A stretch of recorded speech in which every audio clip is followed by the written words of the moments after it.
Welcome back to Round the Cauldron. I'm Megan, here to shed light on Wicca from a modern perspective. This podcast is produced every Monday, sometimes educational, sometimes philosophical, and always honest. Remember to follow the show on social media. You can find me on Facebook and Instagram at Round the Cauldron, on Twitter at Round the Cauldron without the D, and at my website roundthecauldron.com. You can also help support the show by becoming a patron at patreon.com/roundthecauldron. There, you can pledge as little as $1 a month to get patron-only perks. Don't forget to check out my shop as well at roundthecauldron.com/shop to see the tarot readings and crochet items that I offer. So head on over to Patreon at patreon.com/roundthecauldron and join me for as little as $1 a month. If you can't pledge anything or you don't want to, that's 100% okay. I would also just appreciate if you shared the show with your friends, family, and whoever else you think would listen. That helps me out too. Are you ready to hop into today's topic? Grab some coffee, pull up a seat, and join me around the cauldron.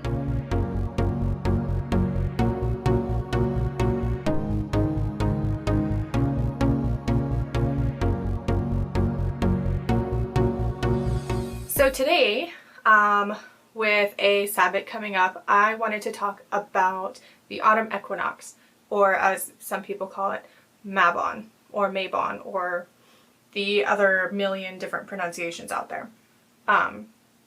So I've already done a video on this before. So for podcast listeners, this is going to be the first episode that you're going to hear about Mabon. For those watching on YouTube, you can check out the older video, but my older videos are really crappy quality. So you can instead watch this one, I guess. I'm going to be leaving the other video up, so if you want to look at it, you can. If not, whatever. It doesn't matter. So, for the sake of consistency, instead of saying Mabon throughout this episode, I am going to call it the autumn equinox. And there's a couple reasons for that, but I will tell you about those in a minute. So, the autumn equinox is an astronomical event. There are 2 equinoxes and 2 solstices in a calendar year. The equinox is a point in time where the hours for daylight and the hours for nighttime are equal or almost equal in length. It marks a transition during seasons, phases of your life, and depending on your tradition, phases of the deities that you may worship. So the autumn equinox in the northern hemisphere happens between September 20th to September 23rd. Now it's not celebrated for all of those days. A range is given because it is an astronomical event. The date will vary year to year. And the date for the equinoxes and the solstices are going to differ from the northern hemisphere to the southern hemisphere because we're opposite with the way that Earth sits on its axis versus its rotation versus its rotation around the sun. We're kind of tilted, so we're not going to be equal. We're not going to have summer and winter during the same time. So again, for the northern hemisphere, the autumn equinox happens September 20th to 23rd. And then in the southern hemisphere, it happens between March 19th to the 22nd. Now, you'll notice,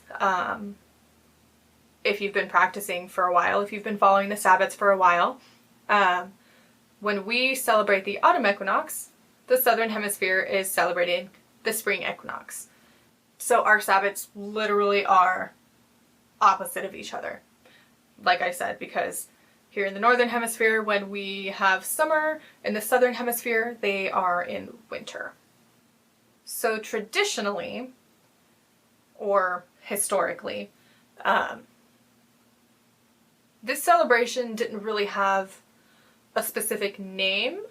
It was more so celebrated as a transition between the seasons, a time to know when to harvest, when to sow your seeds, when to, pack up and hibernate for the winter. It was just like any of the other celebrations that happened in ancient times. So historically, the autumn equinox was celebrated as a second harvest festival, the first one being Lughnasadh. And like I said, the ancient Celts didn't have a name for this celebration. However, we know that it was celebrated, or at least acknowledged in some way, because of the monuments and temples and things that are built in those times that really mark the changing of the seasons that go along with the solstices and the equinox.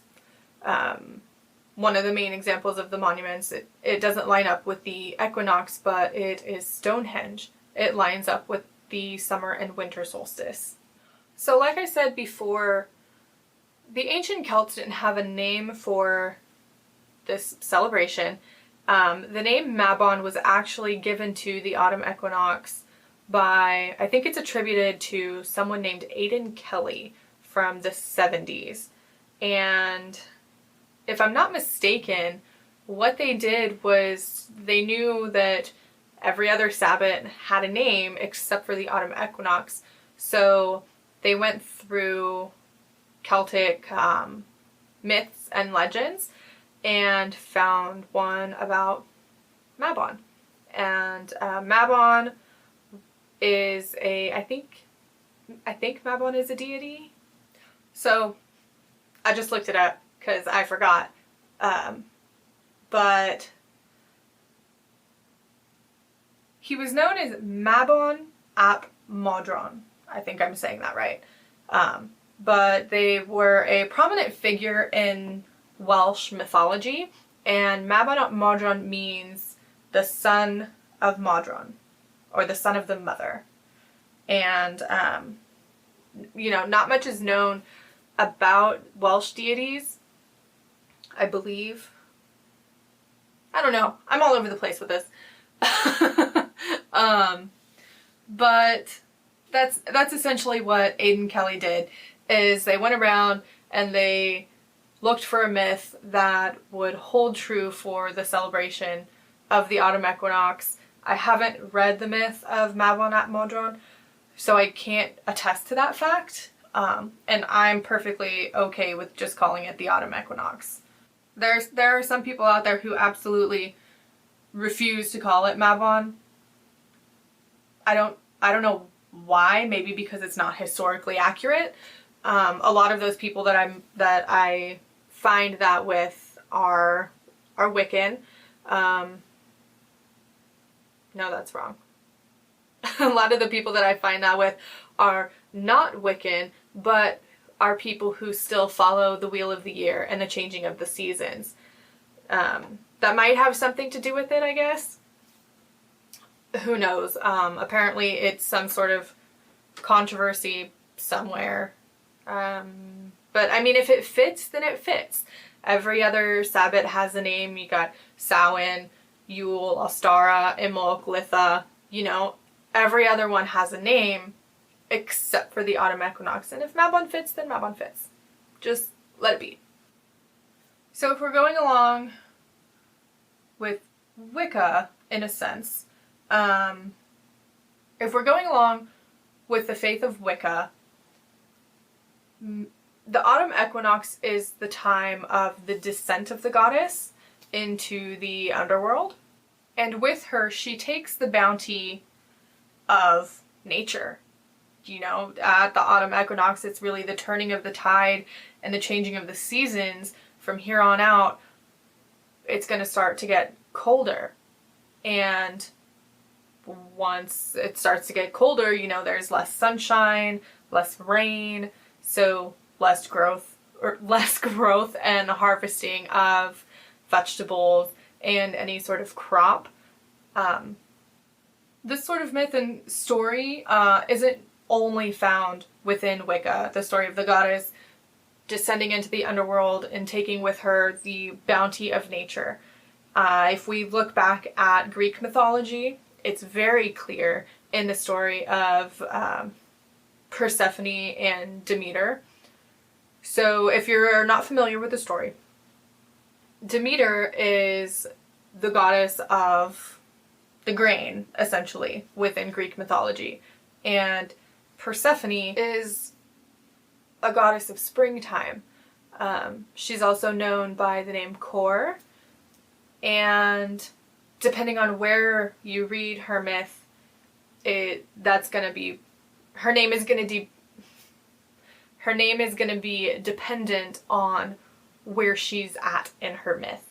So, in the story of Demeter and Persephone, when Persephone is abducted and taken to Hades, Demeter essentially just says, nope, I'm done, bring me back my daughter, or I'm essentially going to make the land infertile and all of the humans are going to die, right?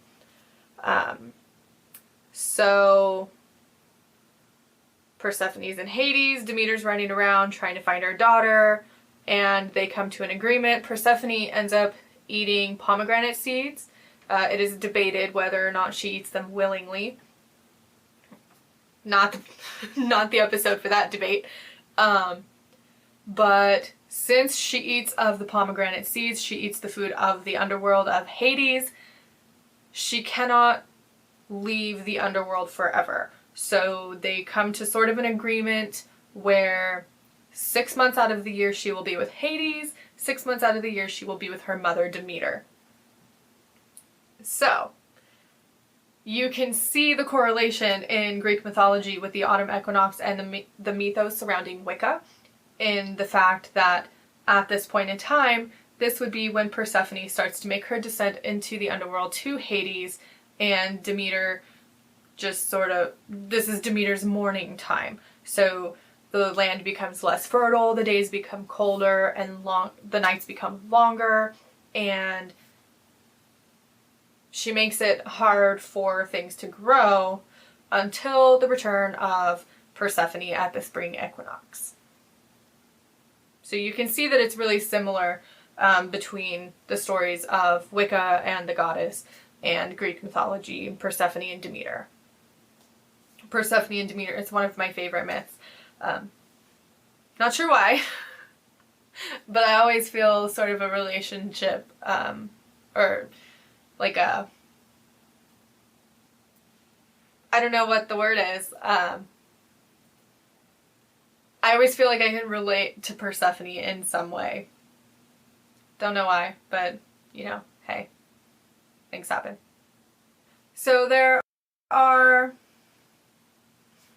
I feel like everybody talks about the associations with blah, blah, blah in all of these episodes that I find. But they're good to know. So I'm going to talk about them anyways.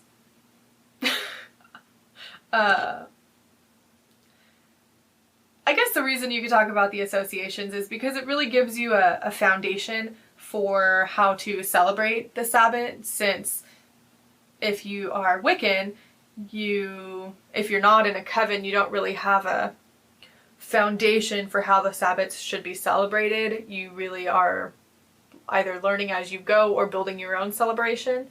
And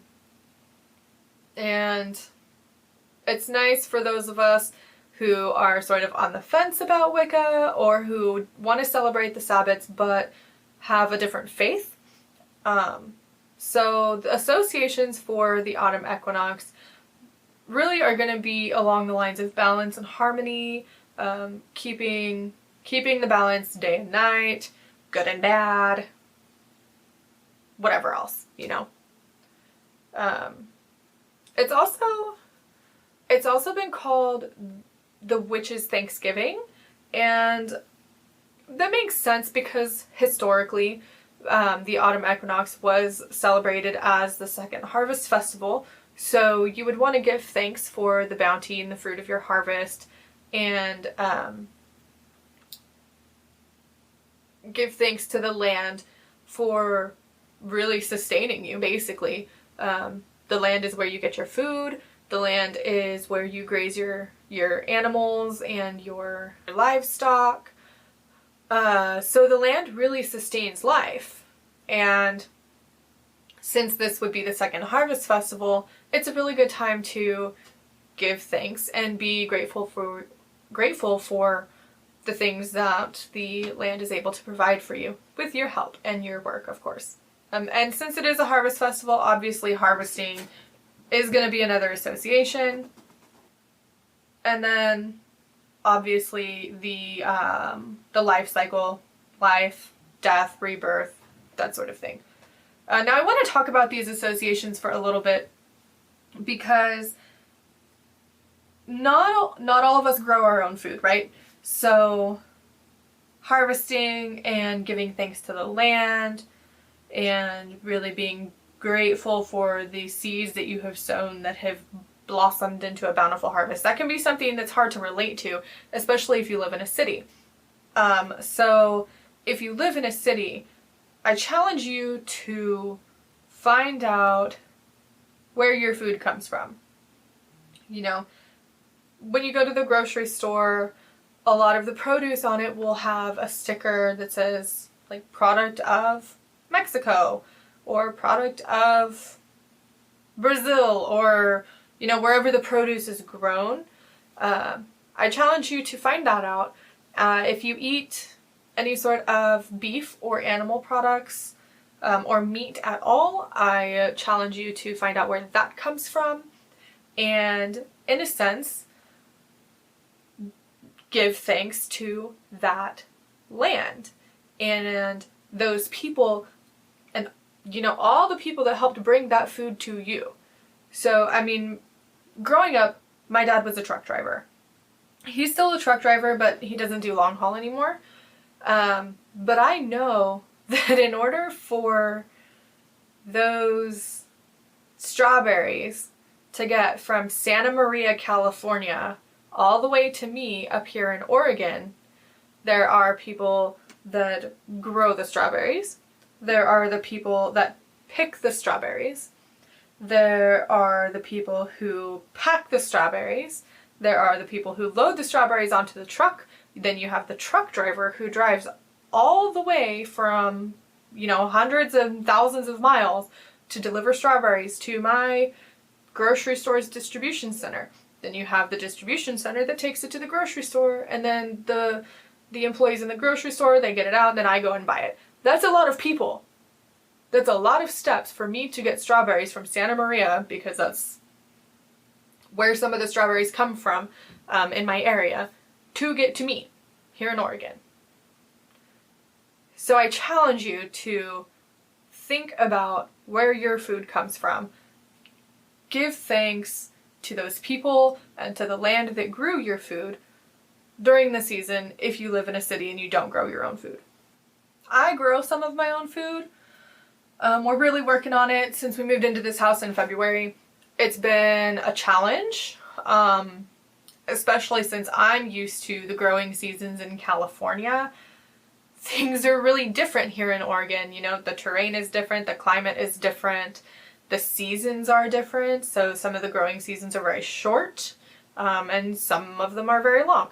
So that's been a challenge. We're getting used to that here since we now have the space to grow our own food. But I don't know where I was going with that. I don't know. So for me, I would be giving thanks to the land here that helps to grow the food that I do eat, that I grow myself, as well as to all of the people and all of the steps and all of the land that it takes to get the food from the grocery store that I buy there. If you're looking for ways to really celebrate the autumn equinox, obviously since it's a harvest festival, one of the main things that you can do, since us witches, you know, we like to party, have a feast. Have a little Thanksgiving. Obviously it's going to be different than your typical American Thanksgiving. I find it to be more spiritual if you celebrate it on a Sabbath instead of the actual Thanksgiving, because that's very capitalistic. Anyways, different topic for a different day. Have a feast with food that you've grown, if you've grown it. If not, try to find out what is in season in your area and eat that. Obviously, things like bread, grains, meats, apples. Typically, this is going to be the time when apples are harvested, so if you have an abundance of apples, Figure out something you can make: apple cobbler, apple pie, applesauce, all of the apples, because apples are just good for you anyway. Something else that you can do is to really help restore the balance in the area that you live. Now, obviously, it's not going to be anything drastic, not typically, but I'm pretty sure if you look around really close, you can find some things in your area that are out of balance or out of whack. So the one thing that comes to my mind in this is to go around to a local park or walk up and down your neighborhood and pick up any trash that you see and throw it away. Do your part to recycle anything that can be recycled, and just take away some of that stuff that doesn't belong in nature. Really help restore the balance of nature. And if all of us did this, I mean, just even one day, could you imagine how much trash we could pick up and get rid of? Especially if you live in a city. I mean, I don't live in a city anymore, but I grew up in a city just about almost 2 hours away from Los Angeles in California. So I know how much trash can accumulate on a city street if nobody picks it up. Some other things that you can do to really help practice gratitude is, volunteer at a food bank, volunteer at a soup kitchen, help feed the homeless, anything along those lines. It really helps you practice gratitude and being grateful for what you have, and seeing how much you might take it for granted when you are confronted with those that don't have what you have. And if you want to celebrate with a ritual, I've written sort of a groundwork or a framework for a ritual, and this is how I go about creating my rituals. I don't typically like to do sort of pre-made rituals where I'm reading it out of a book and somebody else has written it. Their intentions are not my intentions, their feelings are not my feelings. So I'll go over it briefly, but I'm going to turn it into a printable, it's sort of like a worksheet, essentially, that you can find on my website. So head over to my website, roundthecauldron.com, and click on the link in the sidebar that says freebies. You should find it there. If it's not there, give me a couple more days. I'll announce on social media when I have that ready, and I will put a link down below in the description for that as well. But it's a very simple framework, so essentially you're going to want to gather your tools. Depending on your tradition, your tools are going to vary. These can be things like your athame, a boline, or any other knife if you don't use your athame to cut physical items. Your candles, a cauldron, a chalice, whatever it is that you typically use for your rituals, you're going to want to gather those before you cast your circle, if you cast a circle. Once you have all your tools together, then you're going to want to cast your circle. If you cast a circle, casting a circle is not necessary, and it's going to depend on your tradition. So cast your circle, call in the quarters, invite in any guests, either physical or spiritual, that you would like to come into your circle. Then once your circle is cast, you're going to hold your ritual. So this can be honoring the passing of the seasons by giving back to the earth. It could be a ritual for giving thanks for the bounty and the harvest that you have during this time of the year. That can be either a physical harvest or a spiritual one. And then if you're going to do any spell work during this ritual, this is a good time for anything relating to prosperity, protection, and restoring the balance. So once your ritual and your spell work are complete, then is the time to thank your guests for coming, if you invited any, and then close your circle. And then after you close your circle, it's really good to hold your feast or just eat a little bit of something yummy, so that you can restore that balance within yourself. Holding ritual and doing spell work can take a lot of energy out of you, and you don't really want to deplete yourself. So let me know in the in the comments below or send me an email if you celebrate the autumn equinox any different. And until next time, everyone.